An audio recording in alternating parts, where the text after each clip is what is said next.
దేవుని ఘనమైన శ్రేష్టమైన పరిశుద్ధ నామమునకు మహిమ స్తుతి ప్రభావములు కలుగునుగాక. బాగున్నారా? దేవాది దేవుడు మరి యొక్క నూతన దినాన్ని మన జీవితంలో అనుగ్రహించి ఒక శ్రేష్టమైన అమూల్యమైన వాగ్దానము ద్వారా మనతో మాట్లాడి మనలను బలపరచాలని ఆశపడుతూ ఉన్నారు. ఈరోజు మీరు కూడా ఉదయం లేవగానే ప్రభుతో సమయాన్ని గడిపారని నమ్ముచున్నాను. ఈ దినం ప్రార్థన చేసుకుని దేవాది దేవుడు సిద్ధపరిచిన వాగ్దానమును ప్రార్థన పూర్వకముగా పొందుకుందాం. తలలు వంచండి, ప్రార్థన. పరిశుద్ధుడా, నీకు వేలాది వందనాలు, స్తోత్రాలు యేసయ్యా. ఉదయకాలంలో మేమందరము నీ సన్నిధికి వచ్చి ఉన్నాము. ఈరోజు మాత్రం మీరు మాట్లాడి దర్శించి నీ కృపలో భద్రపరచమని యేసు నామమున అడిగి వేడుకొనుచూ ఉన్నాము మా పరమ తండ్రి, ఆమేన్. ఈ దినం దేవుని వాగ్దానమును చదువుకుందాం. బైబిల్ గ్రంథాలు తెరవండి. కీర్తన గ్రంథము 72వ సంకీర్తన 18వ చరణమును చదువుకుందాం. దేవుడని యెహోవా ఇశ్రాయేలు యొక్క దేవుడు స్తుతింపబడునుగాక. ఆయన మాత్రమే ఆశ్చర్య కార్యములు చేయువాడు. దేవుని స్తోత్రం. చక్కని వాగ్దానం అండి. భక్తుడు ఇక్కడ శ్రేష్టమైనటువంటి మాట తెలియజేస్తూ ఉన్నాడు. దేవుణ్ణి స్తుతించండి, దేవుణ్ణి కనపరచండి. ఎందుకంటే దేవుడు మాత్రమే, యేసుక్రీస్తు ప్రభువారు మాత్రమే ఆశ్చర్య కార్యములు చేయగలిగినటువంటి గొప్ప దేవుడిగా ఆయన నిలిచిన్నాడు. ఈరోజు నీ జీవితంలో, నా జీవితంలో, మన కుటుంబాలలో, ఉద్యోగాలలో, వ్యాపారాలలో ఆయన అద్భుతాలు చేయాలని ప్రభు ఆశపడుతూ ఉన్నారు. మనము దేవుని యందు విశ్వాసం ఉంచినప్పుడు, నమ్మకం ఉంచినప్పుడు ఖచ్చితంగా కార్యాలు చేయగలిగినటువంటి గొప్ప దేవుడు.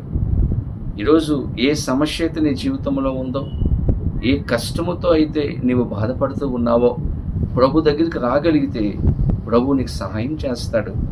ఆశ్చర్యకరమైనటువంటి సహాయాన్ని నీకు అందిస్తాడు.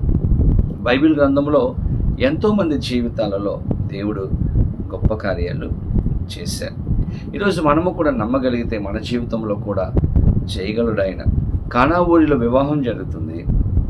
ఆ వివాహంలో ద్రాక్షారసం అయిపోయింది. వివాహంలో ప్రాముఖ్యమైనటువంటి ఒక కార్యం ఏంటంటే ద్రాక్షారసం. అది అయిపోయింది.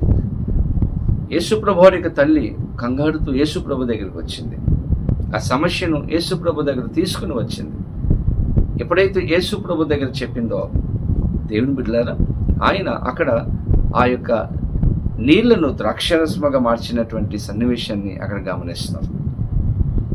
సామాన్యమైనటువంటి రుచి పచ్చిలైనటువంటి నీళ్లను మధురమైనటువంటి ద్రాక్షరసముగా మార్చేశాడు.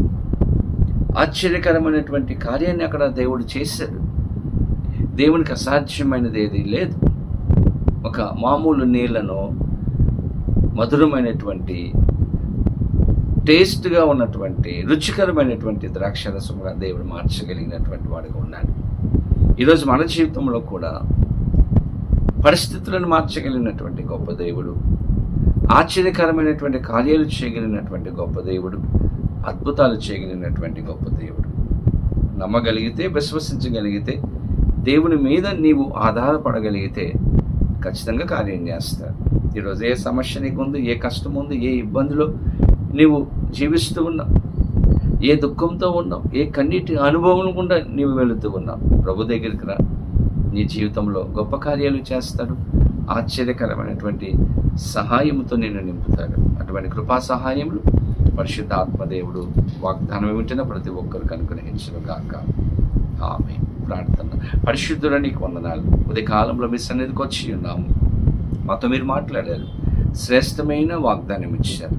ఆశ్చర్యకరమైన కార్యములు చేసే దేవుడిగా మీరు ఉన్నందుకు మీ స్తోత్రాలు. ఎవరైతే ఈ వాగ్దానం వింటున్నారో అద్భుతమైన కార్యాలు చేయండి. దేనికోసమైతే ప్రార్థన చేస్తున్నారు ఆ కార్యాలు జరిగించండి. వివాహం కోసం ప్రార్థన చేసిన బిడ్డలకు వివాహాలు జరగడానికి కృప చూపించండి. ఉద్యోగాల కోసం, వ్యాపారాల కోసం, బిడ్డల కోసం ఎవరైతే ప్రార్థన చేస్తున్నారో ఆ కార్యాలు జరగడానికి కృప చూపించి అద్భుతాలతో నింపమని యేసు నామమున అడిగి వేడుకొనుచూ ఉన్నాము మా పరమ తండ్రి, ఆమేన్. తండ్రి, కుమార, పరిశుద్ధాత్మ త్రియేక దేవుని యొక్క దేవుని ఆశీర్వాదము సదాకాలము కలుగునుగాక. ఆమేన్. దేవుడు మిమ్మల్ని దీవించునుగాక. ఆమేన్. God bless you.